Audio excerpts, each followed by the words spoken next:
Good morning my friends.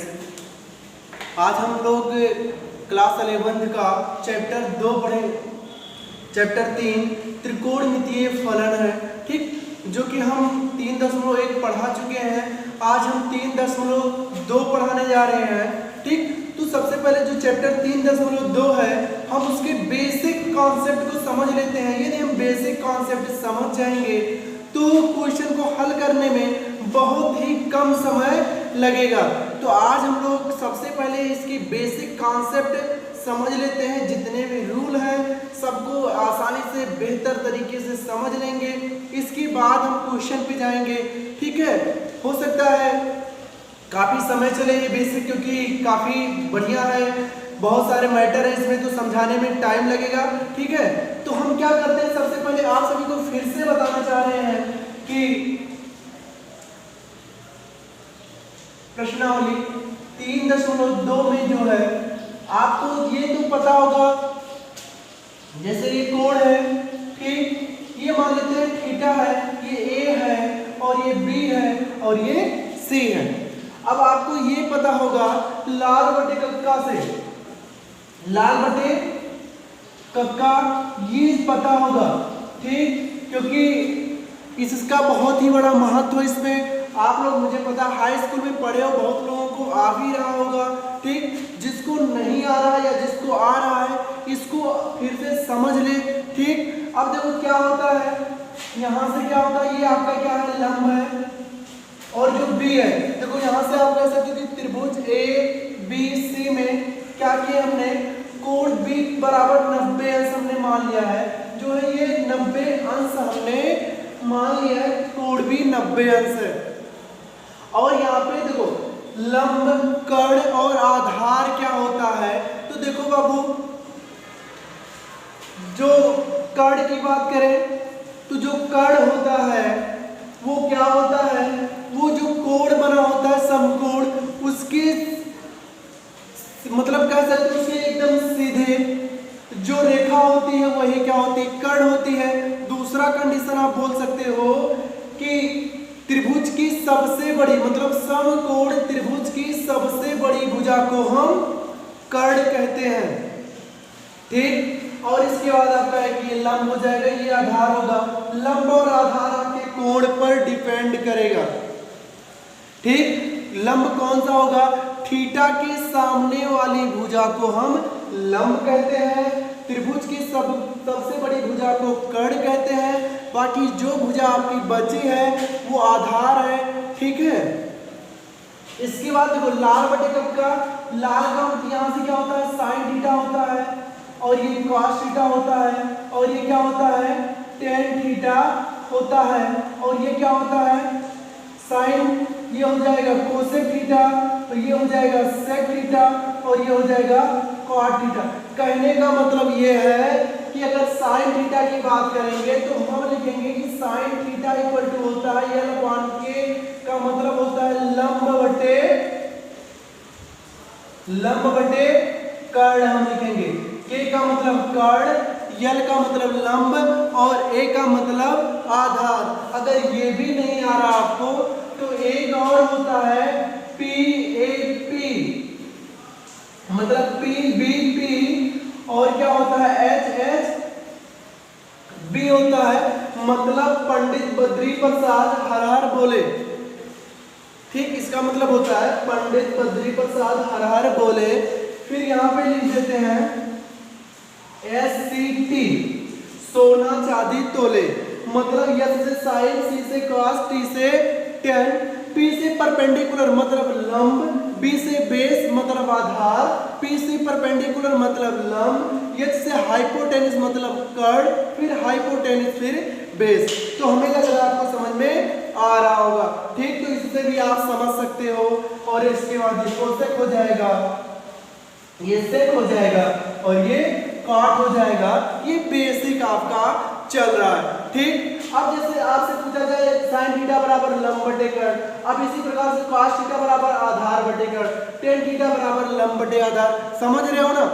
फिर क्या होगा, अगर हम पूछे कोसेक थीटा तो कर्ण बटे लंब, सेक थीटा कर्ण बटे आधार, कॉट थीटा आधार बटे लंब। कोई समस्या तो नहीं आ रही होगी ना? हाँ, आराम से बेहतर समझ में आ रहा होगा।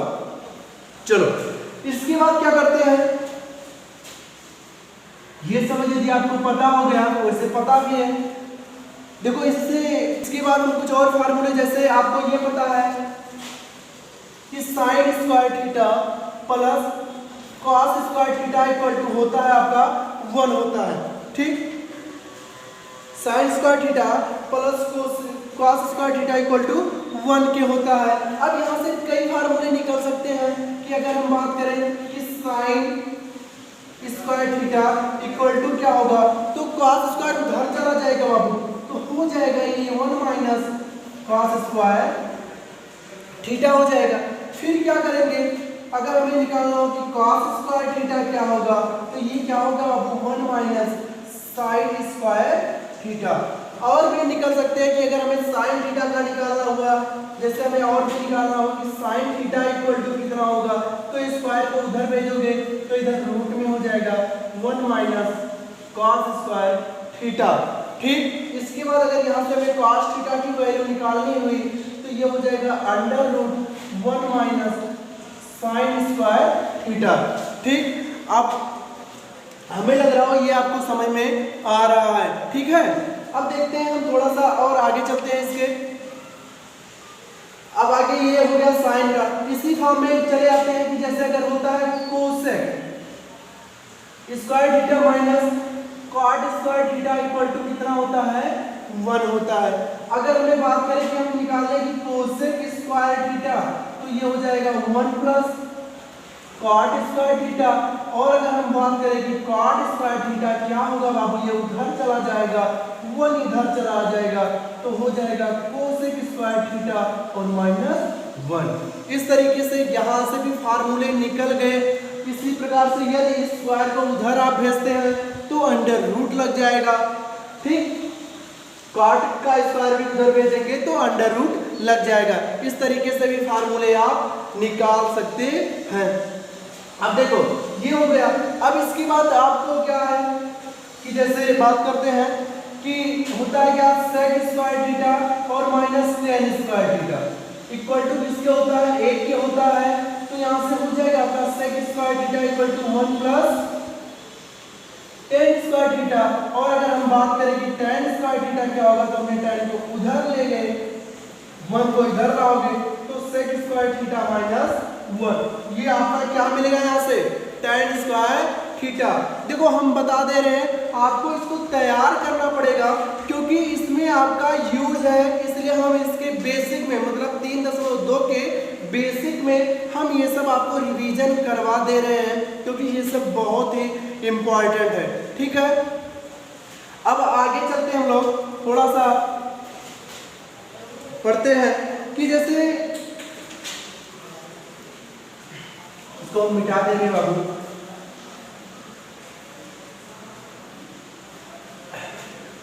चतुर्थांश तो हमने बताया ही पहले से ही, आप लोग को पता भी होगा, ठीक है। चतुर्थांश के बारे में सब कुछ पता होगा आप सबके। तो देखो आगे क्या है कि जैसे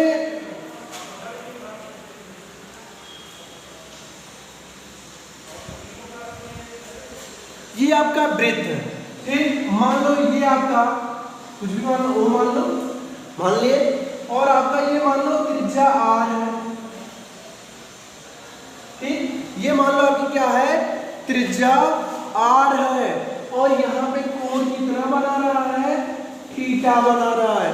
समझ रहे हो, ये त्रिज्या क्या है, r है, और यहाँ पे कोण कितना बना रहा है, थीटा बना रहा है।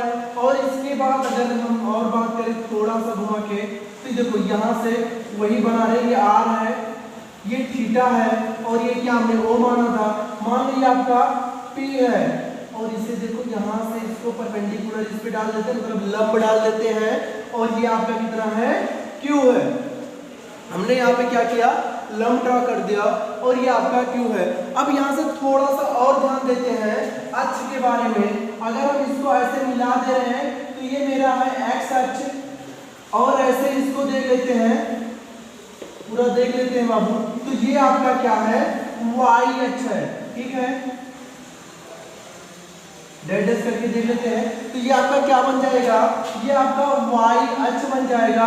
अब आपको पता होगा कि ये हमेशा क्या लिखते हैं, अगर किसी कारणवश का निर्देशांक लिखते हैं तो भुज का मान कोटि लिखते हैं। और भुज किसे कहते हैं बाबू, तो जो एक्स एक्सिस होता है, एक्स अक्ष होता है, उसी को हम क्या बोलते हैं, जो एक्स एक्सिस होता है उसी को हम बोलते हैं भुज। इसको हम क्या बोलते हैं, भुज बोलते हैं। और वाई एक्सिस को क्या बोलते हैं, इसको हम कोटि बोलते हैं। उसको भुज बोलते हैं और इसको हम कोटि बोलते हैं। अब देखो ये भुज हो गया और ये कोटि हो गया, ठीक। इससे हमें यहाँ पे बहुत ज्यादा मतलब नहीं है, बस थोड़ा सा है। अब यहाँ पे अगर हम बात करें तो ये आपको हमने यहाँ पे 90 अंश बना दिया, क्योंकि यहाँ से हमने क्या कर दिया, लंब डाल दिया। और इसके बाद ये थीटा हो गया। अगर हम बात करें इस रेखा को लेकर, इसको लेकर, तो यहाँ ओ क्यू क्या हो जाएगा बाबू, मान लो ओ क्यू हमने ओ क्यू लिया है, तो ओ क्यू क्या हो जाएगा, देखो ओ क्यू आपका हो जाएगा, ये है बचा आपका क्या, लंब और कर्ण बचा। और लंब और कर्ण में संबंध आपको पता होगा, क्या पता है संबंध, कि लंब बटा क्या होता है, कर्ण, और लंब बटा कर्ण क्या होता है, साइन थीटा होता है। और वो ये त्रिज्या कितना है, आर, तो ये आपका मिल जाएगा बाबू आर साइन थीटा। ओके। और इसके बाद अगर बात करें यहाँ पर, अगर हमने क्या किया, इस थीटा मान के चल रहे बाबू, यहाँ से हमने ओपी ले लिया, अर्थात आप कह सकते हो अगर हम ये हो गया इतना, अगर हम यहाँ से ओपी ले लिए बाबू, तो जब ओपी हमने ले लिया तो आधार और कर्ण का संबंध कॉस थीटा में होता है कि कॉस थीटा बराबर क्या होता है, आधार बटे कर्ण होता है। तो यहाँ पे आधार बटे कर्ण किसमें, कॉस थीटा में, तो ये आर कॉस थीटा हो जाएगा ना। अब देखो ये आर कॉस थीटा हो गया बाबू,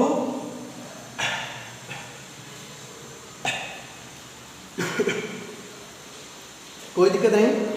अब देखो यहां से आपको मिल गया ये आर कॉस थीटा मिल गया। और जब आर कॉस थीटा मिल गया तो देखो जो इसका निर्देशांक है, हम इसका निर्देशांक क्या लिखेंगे, अगर यहाँ पे हमें पी का निर्देशांक लिखना हो तो आप क्या लिखोगे बाबू, सबसे पहले देखो आर को निकाल देते हैं। तो हम जानते हैं कि ये इस वाले को वाई एक्सिस है, ये एक्स एक्सिस है, तो हम सबसे पहले एक्स एक्सिस को लिखते हैं, फिर वाई एक्सिस को लिखते हैं, ठीक। तो एक्स एक्सिस में कितना गया है, cos थीटा, और इसमें कितना sin थीटा, तो ये आपका हो जाएगा cos थीटा और ये हो जाएगा आपका sin थीटा। इसी प्रकार से ये और भी निकलते हुए चले जाएंगे। मान लो आपका ये है, इधर चले आते हैं, मान लो ये आपका थीटा है, ये मान लो अल्फा है, कोण बना लेते हैं, बीटा बना लेते हैं, ठीक है। तो ये cos theta sin theta, alpha रहेगा तो cos अल्फा sin अल्फा, मतलब जो भी होगा इसी प्रकार से आगे बढ़ता चला जाएगा। समझ रहे हो ना बाबू। अब क्या करना है आगे,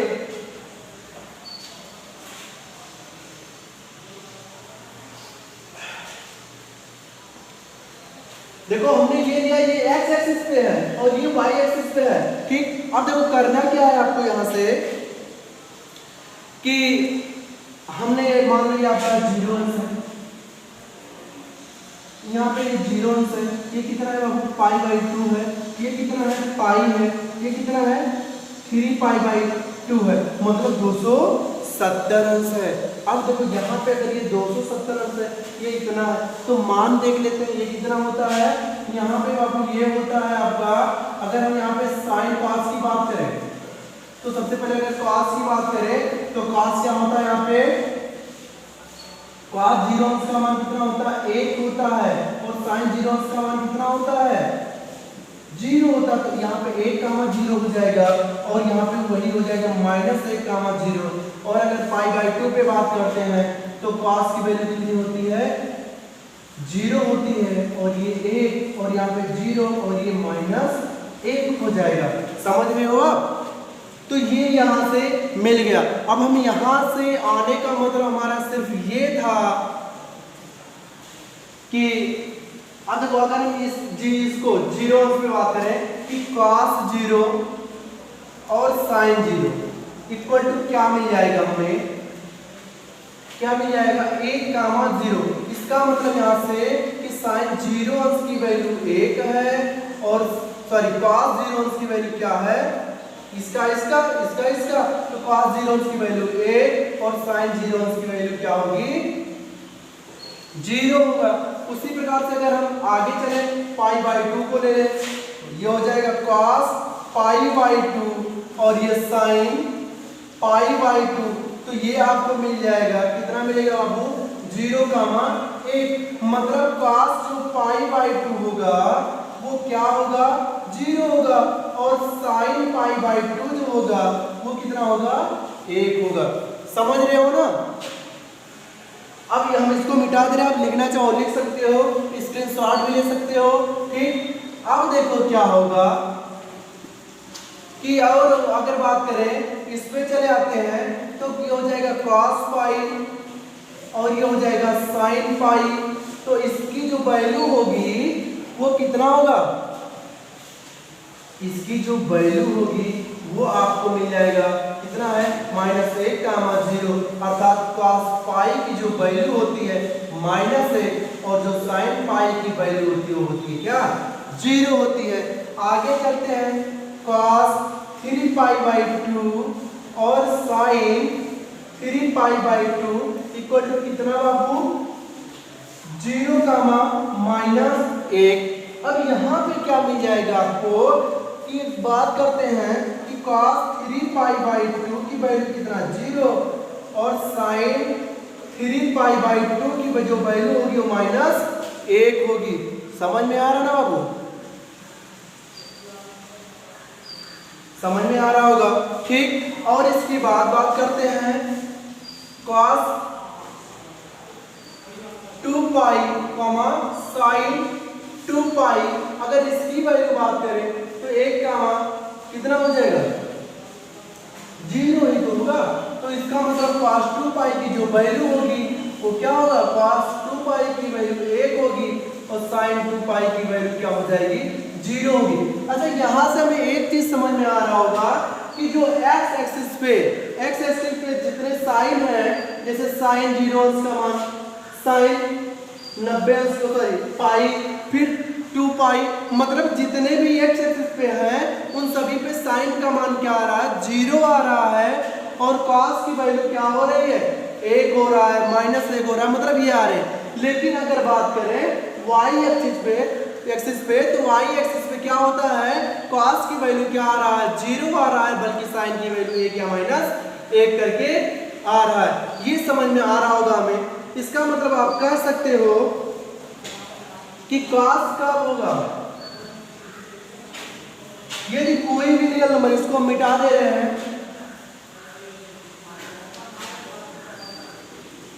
देखो आप इसमें ये कह सकते हो बाबू कि कोई भी जो रियल नंबर हो, क्या हो रियल नंबर हो और cos 0 कब होगा, cos थीटा इक्वल टू 0 कब होगा कि जब ये कितना होना चाहिए 2n+1 to π/2। ठीक, अगर यहाँ पे आपको 2n+1 into π/2 मिल रहा है तो फिर क्या होगा cos की वैल्यू क्या होगी 0 होगा। ये y एक्सिस पे जा रहा है, ठीक है, वहां पे जो होता है cos की वैल्यू ये 0 होगा। अगर हम वही बात sin पे करें तो sin 0 कब होगा n पाई। ठीक, यहाँ पे क्या होगा sin की वैल्यू आपका 0 होगा। ठीक, आपको हमें लगता है ये आपको समझ में आ गया होगा। ठीक, अगर ये आपको समझ में आ गया होगा तो थोड़ा सा हम और आगे की तरफ बढ़ते हैं। ठीक, ये आपको पता होगा कहाँ कैसे होगा। ठीक, हमें इसका यूज करना पड़ेगा, इसलिए हमने इसको क्या किया आपको बता दिया है पहले से ही। अब आगे हम लोग चलते हैं, हम थोड़ा सा प्रांत और परिसर के बारे में आज जान लेते हैं कि प्रांत और परिसर क्या होते हैं। ठीक है, प्रांत और परिसर के बारे में जान लेते हैं। और आपको ये भी पता होगा कौन किस चतुर्थांश में प्लस होता है, किस चतुर्थांश में माइनस होता है, हमें बताने की आवश्यकता नहीं होती है। ठीक है, कि कौन सा किस चतुर्थांश में प्लस होगा, कौन किस चतुर्थांश में माइनस होगा, क्योंकि आपको हमने बताया है ये आपका चतुर्थांश है। ठीक है, ये आपका क्या है, चतुर्थांश है। और पहले चतुर्थांश में सभी पॉजिटिव होते हैं, दूसरे चतुर्थांश में साइन कोसेक पॉजिटिव होते हैं, तीसरे में टेन क्वाड और चौथे में क्या होते हैं, कॉसेक पॉजिटिव होते हैं। ये हमने इसके पहले ही बता दिया आप सभी को। अब हम लोग आगे चलते हैं।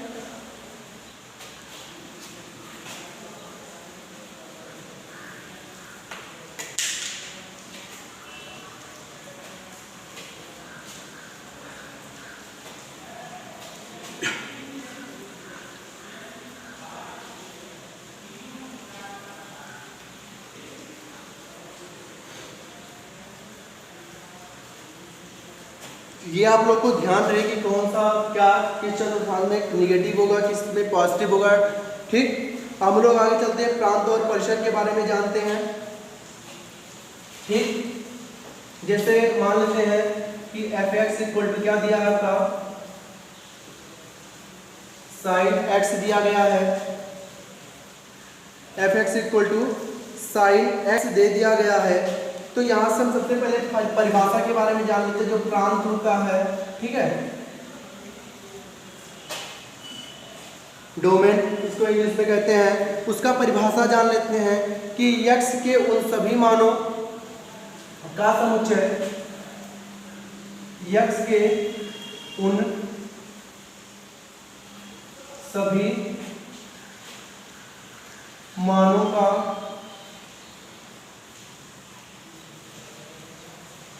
देखो आप लोग वीडियो को लाइक और सब्सक्राइब जरूर करें। का समुच्चय जिनके लिए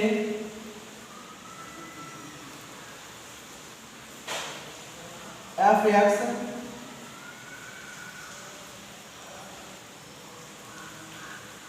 परिभाषित हो, प्रांत कहलाते हैं। इसमें क्या कह रहा है, जो प्रांत होता है उसका परिभाषा क्या है, x के उन सभी मानों का समुच्चय, ठीक है, जिनके लिए f(x) परिभाषित हो, प्रांत कहलाते हैं। और जो होता है परिसर,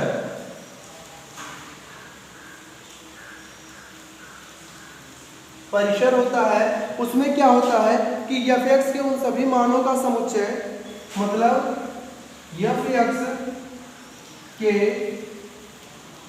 उन सभी मानों का समुच्चय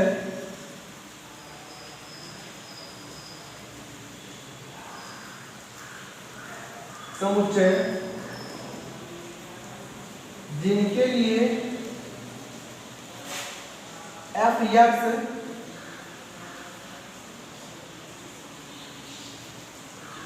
परिभाषित हो, परिसर कहलाते हैं। देखो दोनों में क्या है, इसमें क्या कह रहा है कि x के उन सभी मानों का समुच्चय जिनके लिए f(x) परिभाषित हो, कहने का मतलब x की जगह पर जो भी मान रखोगे उससे क्या हो, f(x) परिभाषित हो। लेकिन यहाँ पे क्या कह रहा है कि f(x) के उन सभी मानों का समुच्चय जिनके लिए f(x) क्या हो, परिभाषित हो, वो क्या कहलाते हैं, परिसर कहलाते हैं। ये आपकी क्या कहलाते हैं, परिसर कहलाते हैं।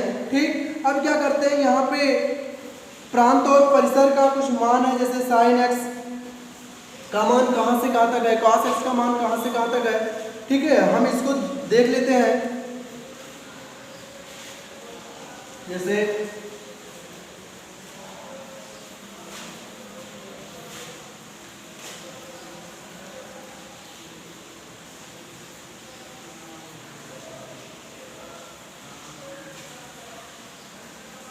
ये आपका प्रांत हो गया और ये आपका परिसर हो गया।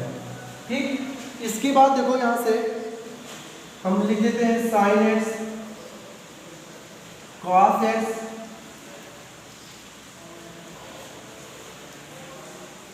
Ten x, cot x, sec x, cosec x.